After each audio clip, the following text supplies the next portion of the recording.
నమస్తే అండి. మేము కొన్ని క్లారిఫికేషన్ కోసం మిమ్మల్ని అందరినీ ఈరోజు పిలిచినాము. First of all, Orbit diagnostic centre అనే సంస్థ it's a very socially responsible సంస్థ. సరేనా? మేము 2020 ఎప్పుడు కోవిడ్ టైం నుంచి మేము సర్వీసెస్ ఇస్తున్నాం. 2020లో ఏమైంది? కోవిడ్. అప్పుడంతా ఏమైంది? అందరూ కర్ఫ్యూలో ఉన్నప్పుడు మా టెక్నీషియన్స్ అంతా బ్యారికేడ్ జంప్ చేసి ప్రతి ఒక్క పేషెంట్ ఇంటి దగ్గర వెళ్ళి కోవిడ్ శాంపిల్ తీసి మేము దాన్ని ప్రాసెస్ చేసినాం. 6 అవర్స్లో 12 అవర్స్లో రిపోర్ట్స్ ఇచ్చినాం. సరేనా? అప్పుడు ఏమైంది? కోవిడ్ ఒక రిపోర్ట్ రావాలంటే 4 days టైం పట్టుకునేది. అది ఒక మాలిక్యులర్ బయాలజీ ల్యాబ్ సెటప్ చేసి దాదాపు 85 lakhs మొత్తం లాస్. అది ఏ రేటుకి చేసినాం? బయట అంతా 3,000 4,000 ఛార్జ్ చేస్తామంటే మేము గవర్నమెంట్ పెట్టిన రేట్ ఎంత? 270 రూపీస్. 270 రూపీస్. మాకు రియేజెంట్ కాస్ట్ పడింది 350 రూపీస్. హైదరాబాద్ వెళ్ళి లైన్లో నిలబడి రియేజెంట్స్ తీసుకొచ్చి ఇక్కడ వచ్చి శాంపుల్స్ ప్రాసెస్ చేస్తే మీకు 6 అవర్స్లో రిపోర్ట్ ఇచ్చినాం. ఆ నమ్మకంతో మేము ఎప్పుడు అల్ట్రాసౌండ్ సర్వీసెస్ స్టార్ట్ చేసినామో డే 1 నుంచి మా జనాల మధ్యలో మా పైన ఎంత నమ్మకం ఉందంటే డే 1 నుంచి ఏం లేదంటే కూడా 50 to 60 పేషెంట్స్ ప్రతి ఒక్క మండల్ నుంచి వస్తున్నారు. పేషెంట్స్ ఇక్కడ వచ్చేది డయాగ్నోసిస్ కోసం, ట్రీట్మెంట్ కోసం కాదు. సరేనా? ఇక్కడ మా దగ్గర ట్రీట్మెంట్ లేదు. ఆల్రెడీ వాళ్ళు డాక్టర్ కన్సల్టేషన్ తీసుకుని ఉంటారు. వాళ్ళకి ఏమైనా డౌట్ ఉంటే, డాక్టర్ గారికి డౌట్ ఉంటే వాళ్ళకు ప్రిస్క్రిప్షన్ రాస్తారు. ఏమైనా ఎమర్జెన్సీ ఉంటే మాతో డైరెక్ట్గా ఫోన్లో మాట్లాడతారు. తర్వాత పేషెంట్ ఇక్కడ వస్తారు. మేము చూస్తాము. ఒకవేళ ఎమర్జెన్సీ ఉంటే దాన్ని వాళ్ళని కన్సెంట్ తీసుకొని సిటీ చేయాలా, ఎక్స్రే చేయాలా, అల్ట్రాసౌండ్ చేయాలా. సరేనా? ప్రతి ఒక్క పేషెంట్ ఒక రకంగా ఉంటారు. ఒకరిది 2 minutesలో అయిపోవచ్చు, ఒకరికి 5 minutesలో అయిపోవచ్చు. ఒకే పేషెంట్ ఒకే రకంగా ఉండరు కదా. సరేనా? మొదటిసారిగా ఫస్ట్ టైం ఆదోనిలో RT-PCR స్టార్ట్ చేసింది ఎవరు? Orbit diagnostic centre. 32 slice CT scan start చేసింది ఎవరు? Orbit diagnostic centre. First time 1.5 టెస్ట్ల MRI start చేసింది ఎవరు? Orbit diagnostic centre. మేము ఇంత గౌరవంగా చెప్పుకుంటాం. ఎందుకండి చేయాలా? ఇది మా ఊరిది, మా జనాల కోసం మేము ఉన్నాం ఇక్కడ. ఏమిది నెగ్లిజెన్స్ అంటూ? మేమంత సోషల్లీ రెస్పాన్సిబుల్ కంపెనీ తెలుసా? ఊరికే మాకు రెండు అవార్డ్స్ వస్తాయా? మాకు 2 అవార్డ్స్ వచ్చాయండి. అక్కడ ఉంది most trusted diagnostic centre award అని. We are the best community health awards కూడా వచ్చాయి. ఎందుకు ఇస్తారండి? పాన్ ఇండియాలో ఆర్బిట్ని, మా ఆదోని బ్రాంచ్ని ఇంత పాన్ ఇండియా లెవెల్లో ఇంత రికగ్నిషన్ వస్తున్నాం మేము. ఎందుకు? మా దగ్గర ఆ టీం ఉంది. అంత కాన్ఫిడెన్స్గా మేము రిపోర్ట్ ఇస్తున్నాం. మా దగ్గర ఇంత బ్లేమింగ్ గేమ్ ఉంటే, మా వల్ల నెగ్లిజెన్స్ ఉంటే ఇంత పేషెంట్స్ ఎందుకు రావాలండి? సెకండ్ డేనో థర్డ్ డేనో షట్ డౌన్ వేసుకొని ఊరికే ఇంట్లో కూర్చోవాలా? కాకపోతే మేము ఒక సోషల్లీ రెస్పాన్సిబుల్ కంపెనీ. సరేనా? మేమేం చేయాలో మేము చేస్తున్నాం. ఏ ఒక్క డయాగ్నోస్టిక్ సెంటర్ కూడా 24 hours సర్వీసెస్ స్టార్ట్ చేయలేదు. మెట్రోస్లో కూడా అంత సర్వీసెస్ లేదు. మేము ఈ చిన్న ఊర్లో మా టెక్నీషియన్స్ని ఎక్కడెక్కడి నుంచి రిక్రూట్ చేసినాం. ముంబై నుంచి రిక్రూట్ చేసినాం, హైదరాబాద్ నుంచి టాప్ మోస్ట్ శాలరీ ఇచ్చేసి రిక్రూట్ చేసుకొని పెట్టుకున్నాం మేము.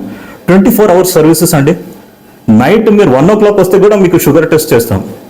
ఏమండి, మీరు ఒకవేళ షుగర్ టెస్ట్కి వస్తే డయాగ్నోస్టిక్ సెంటర్ షుగర్ టెస్ట్కి పోయినారు, డయాగ్నోస్టిక్ సెంటర్ వల్ల డయాబెటీస్ వచ్చింది అనేసి ఎవరన్నా చెప్తారా?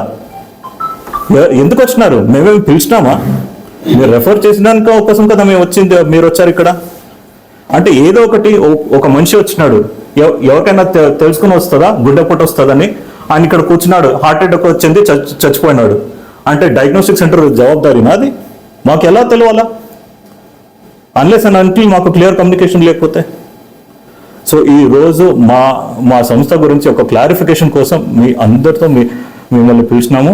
తర్వాత ఫర్దర్గా ఏమైంది ఆ రోజు ఇన్సిడెంట్స్ గురించి మన రాజశేఖర్ గారు వాళ్ళు చెప్తారు. టైం లేను, ఎందుకంటే ఆ రోజు నేను లేను. సరేనా? తను ఉన్నాడు, తను చెప్తాడు. నా పేరు డాక్టర్ వినయ్. నేను ఇక్కడ వన్ ఆఫ్ ద పార్ట్నర్ని. నాతో పాటు ఇంకో పార్ట్నర్ డాక్టర్ మధుసూదన్ ఉన్నారు. సరేనా? As well as I'm also president of Indian medical association Adoni branch. నమస్తే అండి, నా పేరు Rajasekhar, orbit diagnostic centre manager. నిన్న దురదృష్టవశాత్తు పత్తికొండ హోసూరుకు సంబంధించిన ఒక పేషెంట్ అక్కడ వాళ్ళ ఊర్లో పాత ఇంటిని వాళ్ళు తీస్తూ ఉంటే ఒక గోడ తన మీద పడడం వల్ల హెడ్కి పొట్ట మీద ఆ గోడ పడడం వల్ల ఇక్కడ గాయమైంది. సో అది విజిబుల్ అవుతుంది. పొట్ట మీద గాయం లేదు, బట్ లోపల గాయాలనే బ్లీడింగ్ అయ్యింది. అది ఆఫ్టర్ డయాగ్నోస్టిక్స్ తర్వాత తెలిసింది. సో వాళ్ళు ఫస్ట్ అక్కడ పత్తికొండ హాస్పిటల్కి 9:40కి వాళ్ళ ఊర్లో సంఘటన జరిగింది. ఆ తర్వాత 10:30కి పత్తికొండ గవర్నమెంట్ హాస్పిటల్కి వెళ్ళారు. ఆ తర్వాత వాళ్ళు కర్నూలుకి రెఫర్ చేస్తే వీళ్ళు ఇక్కడ దగ్గరనే ఆధునికి వచ్చారు. ఆ తర్వాత ఇక్కడ నుంచి మా డయాగ్నోస్టిక్ సెంటర్కి ultrasound abdominal, city chest, brain city. So ఆ ఇంజురీస్ని బట్టి డాక్టర్స్ రాశారు. మేము 1 by 1 అక్కడికి వచ్చిన తర్వాత వాళ్ళు వచ్చేటప్పుడు నడుచుకుంటే వచ్చారు. గేట్ వరకు ఆటోకి వచ్చారు. గేట్ నుంచి నడుచుకుంటూ విత్ అటెండర్స్ 4 members ఇక్కడికి వచ్చారు. ఆ తర్వాత ఫస్ట్ ఇంజురీ హెడ్కు ఉంది కాబట్టి పేషెంట్ కాన్షియస్లో ఉన్నారు కాబట్టి మా డాక్టర్స్ ఫస్ట్ బ్రెయిన్ సిటీ చూశారు. అది నార్మల్ అని తెలిసింది. ఆ తర్వాత అల్ట్రాసౌండ్ అబ్డామినల్ చూశారు. ఆ ప్రాసెస్లో ముందున్న పేషెంట్స్ ఒక 2 members-ని ఎమర్జెన్సీ పెయిన్స్తో, డెలివరీ కేసెస్ పెయిన్స్తో ఉండడం వల్ల ఆ కేసెస్ చేసిన తర్వాత ఇమీడియట్గా తీసేసుకున్నారు. తర్వాత వాళ్ళకి ప్రాబ్లం ఉంది అబ్డామినల్ అని మా డాక్టర్ గుర్తించి ఇమీడియట్గా వాళ్ళకి నెక్స్ట్ ఫర్దర్ హయ్యర్ ఇన్వెస్టిగేషన్స్ ఇక్కడే చేసుకుంటే బాగుంటుందనే ఉద్దేశంతో డిస్కస్ చేస్తే ఓకే అన్నారు. వితిన్ 5 minutes-లో ఒక బ్లడ్ శాంపుల్ తీసుకున్నాం. సీరం క్రియాటినిన్ అనే టెస్ట్ చేసుకోవాలి. ఆ టెస్ట్ చేసుకున్న తర్వాతనే నెక్స్ట్ లెవెల్ టెస్ట్ చేసుకోవాలి. సో ఆ టెస్ట్ యాక్చువల్లీ 40 minutes పడుతుంది. మేము వితిన్ 20 minutes-లో సపరేట్ కేర్గా ఆ పేషెంట్ కోసం ఒకే పర్సన్ శాంపుల్ తీసుకొని రన్ చేసి పెథాలజిస్ట్తో సిగ్నేచర్ తీసుకొని అప్రూవల్ తీసుకున్నారు. ఆఫ్టర్ దట్ ఇమీడియట్ ఈ సంఘటనలో అల్ట్రాసౌండ్ అబ్డామినల్లో ఆల్రెడీ డాక్టర్ చెప్పినట్టుగా బ్లీడింగ్, స్టమక్లో బ్లీడింగ్ అయ్యింది. మాట్లాడుతూనే తను అన్కాన్షియస్ అయిపోయినారు. ఇమీడియట్గా మా దగ్గర ఉన్న డాక్టర్స్తో పాటు సిబ్బంది ఉండి వన్స్ సిపిఆర్ చేశారు, యాక్టివ్ అయ్యారు. ఇమీడియట్ నియరెస్ట్ మేమే తీసుకెళ్ళాము విత్ వాళ్ళ అటెండర్ సహాయంతో ఒక హాస్పిటల్కి. వాళ్ళు అక్కడ మళ్ళీ సిపిఆర్ చేశారు, యాక్టివ్ అయ్యారు. వితిన్ 20 minutes-లో అక్కడ డెత్ అయ్యారు. సో ఇది యాజ్ ఎ హ్యూమానిటీ దురదృష్టకరంగా జరిగింది. బట్ వాళ్ళు అన్ఎడ్యుకేటెడ్ పీపుల్స్, డయాగ్నోస్టిక్ సెంటర్స్లో ఏం జరుగుతుందో కూడా నిజంగా వాళ్ళకి ఐడియా లేదు. కానీ మేము చాలా క్లియర్గా వాళ్ళకి చెప్పాం, ఇక్కడ డయాగ్నోస్టిక్ సెంటర్లో ట్రీట్మెంట్ ఇవ్వరు. ట్రీట్మెంట్ చేసే డాక్టర్స్ డయాగ్నోస్టిక్ సెంటర్లో ఉండరు. ఓన్లీ ఫైండ్ అవుట్ డయాగ్నోసిస్ ఏదైతే డిసీజ్ ఉందో ఆ డిసీజ్ని ఫైండ్ అవుట్ చేస్తారు. ఆ ఫైండ్ అవుట్ చేసిన ఎవరైతే ట్రీట్మెంట్ చేస్తారో ఆ డాక్టర్కి సపోర్ట్ ఇంకా మేము డయాగ్నోసిస్ ఇచ్చి ప్రతి డిపార్ట్మెంట్ మా దగ్గర ఉంది. లాబొరేటరీ ఉంది, రేడియాలజీ ఉంది, ఎంఆర్ఐ, సిటీ, అల్ట్రాసౌండ్, ఎక్స్రే, ఇలాంటి ఈ డయాగ్నోస్టిక్స్ ఎక్విప్మెంట్ అంతా ఫుల్ ఎక్విప్మెంట్తో మేము డయాగ్నోస్టిక్స్ చేసి ఇస్తాం. సో ఈ సంఘటన ఈ గ్యాప్లో అన్కాన్షియస్గా మాట్లాడుతూ ఇలా జరిగిపోయింది. వాళ్ళు ఇక్కడ మా సెంటర్లో ఉన్నప్పుడు మేము దానికి సమాధానం చెప్పాం. మా సైడ్ నుంచి ఎటువంటి మిస్టేక్ లేదు. మా సైడ్ డాక్టర్ అలర్ట్గా ఉన్నారు, స్టాఫ్ అలర్ట్గా ఉన్నారు. ఇమీడియట్గా రియాక్షన్స్ కూడా మేము తీసుకున్నాం, హెల్ప్ తీసుకున్నాం హాస్పిటల్ది. అయినా సంఘటన జరిగింది. సో దానికి వాళ్ళు కొన్ని సంఘాల ద్వారా రిమార్క్స్ మా సైడ్ నుంచి చూపించారు. బట్ మేము ఫైనల్గా కాంప్రమైజ్ డిస్కషన్ అయింది. వాళ్ళకి అర్థమైంది. వాళ్ళ సైడ్ ఒక ఎడ్యుకేటెడ్ వచ్చారు, నేను చెప్పాను, వాళ్ళకి అర్థమైంది సిచ్యువేషన్. సో దాంతో వాళ్ళు రాత్రి 10 వరకు ఉండి ఆ తర్వాత పోలీస్ సహకారం కూడా మాకు ఇచ్చారు. ఎందుకంటే పోస్ట్ మార్టం చేయాలి కాబట్టి యాజ్ పర్ ఇన్సిడెంట్ అది వాళ్ళ ఊర్లో జరిగిన ఇన్సిడెంట్ కాబట్టి వాళ్ళు అక్కడ కేసు బుక్ చేసుకోవాలి. ఎందుకంటే గోడ పడడం వల్ల చనిపోయాడు కాబట్టి దాన్ని కేసు బుక్ చేసుకోవాలి కాబట్టి పిఎం చేసుకొని వాళ్ళ ప్రోటోకాల్ వాళ్ళు పోతూ ఉన్నారు. దీనికి సంబంధించి ఈ సంఘటన ఒక హ్యూమానిటీగా దురదృష్టకరమే, కానీ ఎటువంటి మిస్టేక్ కానీ వైద్య సిబ్బందిలో కానీ వైద్యులు కానీ ఎటువంటి నిర్లక్ష్యం కూడా వహించలేదు. Thank you very much. Vice president Indian medical association. ఈరోజు ముఖ్యంగా మేము ఇక్కడ సమావేశం అయ్యడానికి కారణం ఏమంటే నిన్న జరిగిన ఇన్సిడెంట్స్ చాలా బాధాకరమైనది. ఒక పేషెంట్ ఫ్యామిలీ పరంగా, ఒక డాక్టర్స్ పరంగా ఇద్దరికి చాలా వరకు బాధ కలిగింది. ఎలాగో అంటే వాళ్ళు ప్రాణం కోల్పోయినారు. అది మామూలుగా అన్యాచురల్ డెత్ కాబట్టి ఆ ఇన్సిడెంట్ జరిగింది, గోడ పడింది, అక్కడ ట్రీట్మెంట్ దొరకలే, ఇక్కడికి రావడము, ఇక్కడ ట్రీట్మెంట్ సరిగ్గా దొరకకుండా జస్ట్ ఇన్వెస్టిగేషన్ ప్రాసెస్లోనే ప్రాణం పోవడం అనేది అది ఎమర్జెన్సీగానే భావిస్తున్నాం. అది ఎమర్జెన్సీ ఉంది కాబట్టి మనకు ఇన్వెస్టిగేషన్ కన్నా ముందు ఏదైనా డెత్ అయ్యింది అంటే అది చాలా సీరియస్ అయిన విషయమే, యాజ్ సింపుల్ యాజ్ దాట్. కానీ ఈ ఇన్వెస్టిగేషన్ ప్రాసెస్లో అన్నెసెసరీగా బ్లేమ్ గేమ్ అనేది చాలా వరకు జరిగింది. సో దానికి మా ఐఎంఏ తరపు నుండి మేము దానికి ఖండిస్తున్నాము.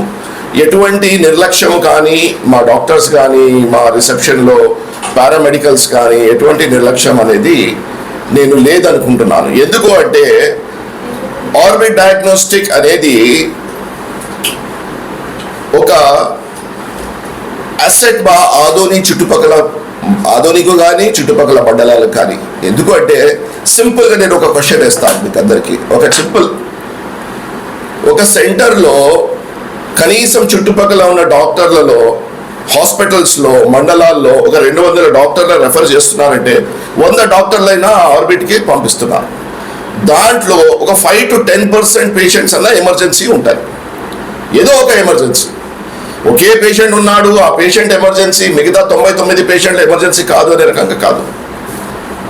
కానీ ఒక ట్రీటింగ్ డాక్టర్ యూజువల్గా మేమేం చేస్తామంటే ఒక ఎమర్జెన్సీ సీరియస్ పేషెంట్ ఉన్నాడంటే వీ కాల్ అప్, ఫోన్ చేసి doctor Madhu, doctor Karthik, doctor Vinay, sir ఒక ఎమర్జెన్సీ పేషెంట్ వస్తూ ఉంది, అందరు బిజీ ఉన్నారు అంటే మేనేజర్ సుధాకర్ రాజశేఖర్కి ఫోన్ చేసి, సార్ ఒక సీరియస్ పేషెంట్ ఉంది, ఫస్ట్ పంపియాలా వద్దా? ఎందుకంటే ఆల్రెడీ అక్కడ ఒక ఎమర్జెన్సీ పేషెంట్ అనేవాడు ఉంటాడు. ఏ పేషెంట్, ఏ మనిషి నార్మల్గా ఎవరు హాస్పిటల్కి రారు. ఫస్ట్ అండ్ ఫార్మోస్ట్ ప్రతి ఒక్కడు వచ్చేది బాధతోనే. ఒకడు 10% బాధ, ఒకటి 99% బాధ. అది ఎలా కనుక్కోవాలి? ఒక ట్రీటింగ్ డాక్టరే మనకు చెప్పగలరు. ఆ ట్రీటింగ్ డాక్టర్ రిక్వెస్ట్ వల్ల వీళ్ళు కూడా అలర్ట్ అయిపోతారు. సార్ బిజీ ఉంది, ½ అన్ అవర్ వరకు మీరు మేనేజ్ చేయండి, 1 hour వరకు మీరు మేనేజ్ చేయండి, ఫ్రీ చేసుకుంటాము, మీరు వెంటనే పంపిస్తే వెంటనే మేము దానికి ఆ పర్టికులర్ ఎగ్జామినేషన్ వాటెవర్ సిటీ కానీ అల్ట్రాసౌండ్ కానీ ఎక్స్రే కానీ చేసి మీకు ఇమీడియట్గా పంపిస్తామనే ఒక కాన్వర్జేషన్ ఉంటుంది. సో ఈ రకంగా నార్మల్గా జరుగుతుంది. ఇప్పుడు మీరే అందరు చెప్తున్నారు, వాళ్ళ రిలేటివ్స్ చెప్తున్నారు, పేషెంట్ ఆటో దిగి నడిచి వస్తున్నాడంటే అది ఎంతవరకు సీరియస్? ఒక సింపుల్ క్వశ్చన్. నడిచి వచ్చినాడు, ఓకే రొటీన్ పేషెంట్, కూర్చో, నంబర్ ఇవ్వండి. ఈ తర్వాత ఇప్పుడు ఇక్కడ ప్రెగ్నెన్సీ పేషెంట్స్ ఉంటారు, ఎమర్జెన్సీ పేషెంట్స్ ఉంటారు, అన్ని రకాలుగా వృద్ధులు ఉంటారు, చిన్న పిల్లలు ఉంటారు. ఇప్పుడు మీకు ఒక నంబర్ 1, నంబర్ 2, నంబర్ 3 టోకన్ అయిపోయింది, నంబర్ 4కి ఇవ్వాలా, నంబర్ 10కి ఇవ్వాలా priority? So who is that who is going to decide? The treating doctor has to say. అతను కాల్ చేసి చెప్పాలి, బాబు ఈ రకంగా ఎమర్జెన్సీ ఉంది, చేయాలి. సో ఇక్కడ కమ్యూనికేషన్ గ్యాప్ అనేది ఒకటి వచ్చింది. ముఖ్యంగా నేను చెప్పదలుచుకునేది ఏంటంటే ప్రతి ఒక్క పేషెంట్ ఎమర్జెన్సీ వచ్చిన వాళ్ళు ఇప్పుడు ఈ జరిగింది, నెక్స్ట్ జరగదనేది ఏం గ్యారెంటీ లేదు. నెక్స్ట్ డేనే జరగచ్చు. ఎందుకు? 4 పేషెంట్లు, ఇప్పుడు 4 యాక్సిడెంట్ అయ్యి 4 వచ్చినారు, ఎవరికి చూడాలి మేము? ఆ ప్రాసెస్లో ఏమైనా కావచ్చు, అది డెస్టినీ. మనం దాని గురించి as a doctor we should not talk about destiny, but prioritisation చేయలేము. ఎంత చేసినా ఓకే ఈ పేషెంట్ ఇలా ఉన్నాడు, ఈ పేషెంట్ ఇలా ఉన్నాడు ట్రీటింగ్ డాక్టరే చేయగలరు. యాజ్ ఎ డయాగ్నోస్టిక్ సెక్టర్లో ఎవరు ప్రయారిటైజేషన్ చేయలేరు. ఇది ముఖ్యం. ప్రతిసారి ప్రతి ఒక్క ఇన్సిడెంట్ని రక్కస్ చేసి కొన్ని సంఘాలు కానీ రాజకీయ నేతలు కానీ దానికి హవా ఇచ్చి దానికి ఎక్కువగా దానికి ఒక ప్రాబ్లమాటిక్గా కారణం చేయకూడదని రిక్వెస్ట్ చేస్తున్నాను అందరికీ, మీడియా సోదరులకు, రాజకీయ నేతలకు, సంఘాలకు చేతులు జోడించి మేము నమస్కారం చేస్తున్నాం. యాజ్ ఎ సర్జన్ నేను పర్సనల్గా నా ఎక్స్పీరియన్స్ ఏంటంటే 15 సంవత్సరాలు నేను బాంబేలో యాజ్ ఎ సీనియర్ సర్జన్ పనిచేసి వచ్చినాను. కానీ నేను 8 గంటల 6 గంటలు 10 గంటల సర్జరీలు చేసినాం, కానీ ఎప్పుడు మేము భయపడలే. ఇక్కడ వచ్చిన పేషెంట్ వాక్-ఇన్ వస్తున్నాడు, ఎమర్జెన్సీ ఉంది, మా గుండె దడ ఉంటుంది. ఎందుకు? ఈ పేషెంట్ ఏమవుతాడో, తన వెంట 10 మంది పిలుచుకుని వచ్చి ఏ ప్రాబ్లం క్రియేట్ చేస్తాడో అనేది అందరి 99% డాక్టర్ల భయం, గుండెల్లో భయం ఉంది. ఇప్పుడు ఆ భయంతో మేము ట్రీట్మెంట్ ఎలా చేయాలి? మేము ఒక మనిషినే, మేము ఒక మెంటల్ స్టేటస్లో నివసిస్తూ ఉంటాము. యాజ్ ఎ సర్జన్ నేను ఆపరేషన్ చేయాలి అంటే అర్ధగంట ఆపరేషన్ కూడా ఒక పెద్ద కొండ నా తల మీద ఉంటుంది. ఇప్పుడు దాంట్లో మీరు ద సో కాల్డ్ రిలేటివ్స్ కానీ సంఘాలు కానీ మమ్మల్ని ఈ రకంగా ప్రాబ్లం క్రియేట్ చేస్తే ఎన్ని ఎమర్జెన్సీలు మేము టేకప్ చేయగలము? ఇది సాధ్యం కాదు సార్. హ్యూమన్గా ఇది సాధ్యం కాదు. As simple as that. ఏ మనిషి స్ట్రెస్లో పని చేయలేడు. అండ్ దట్ టు ఒక హ్యూమన్ బీయింగ్ని కాపాడడం అంటే మనకు 100% మా స్టేటస్ నార్మల్ ఉంటేనే మేము ఏదైనా చేయగలము. మేము భయముతో ఎంతవరకు మీకు కాపాడగలము, ఒక సహజమైన ప్రజలకు ఎంతవరకు మేము సేవ చేయగలము? It is impossible sir. So అందుకొరకే ప్రతి ఒక్కరూ రెఫర్ టు హైయర్ సెంటర్. నేను వాస్తవాలు మాట్లాడుతున్నాను సార్, ఇది మీకు కూడా అర్థం కావాలి. ఒక ట్రీటింగ్ కాజ్ ఉంది, అపెండిక్స్ ఉంది, పగిలిపోయింది, ట్రీట్ చేయగలం మనం. కానీ 10 సార్లు నేను తీసుకోలే ఆ పేషెంట్. ఎందుకు? ఇవన్నీ బాధలు. కోవిడ్లో అపెండిక్స్ ఇట్లే రప్చర్ అయినప్పుడు కూడా నేను ఒక పేషెంట్ తీసుకున్నాను, కనీసం 100 మంది నా హాస్పిటల్ చుట్టూ ఉన్నారు. ఆ రోజు పోలీస్ సిబ్బంది గారు, పెద్దలు, మా డాక్టర్లు అందరూ దానికి రఫాదఫా చేసినారు. సో ఇంత స్ట్రెస్ ఉన్న సిచ్యుయేషన్లో ఎవరు పనిచేయలేదు సార్. మా రిక్వెస్ట్ ఆధుని సోదరులకు, ప్రజలకు, సంఘాలకు మా రిక్వెస్ట్ ఏంటంటే సార్, మాకు ఫ్రీ మైండ్ ఇవ్వండి, we can give the best services sir. Diagnostics కానీ, ట్రీట్మెంట్ కానీ, ఏ హాస్పిటల్ కానీ అందరి తరపున నేను అదే రిక్వెస్ట్ చేస్తున్నాను మీ అందరికీ. సార్ ఇది ఒక మెయిన్ ఇంపార్టెంట్ నోట్ అందరికీ పాస్ చేయాలని నేను కోరుచున్నాను. అండ్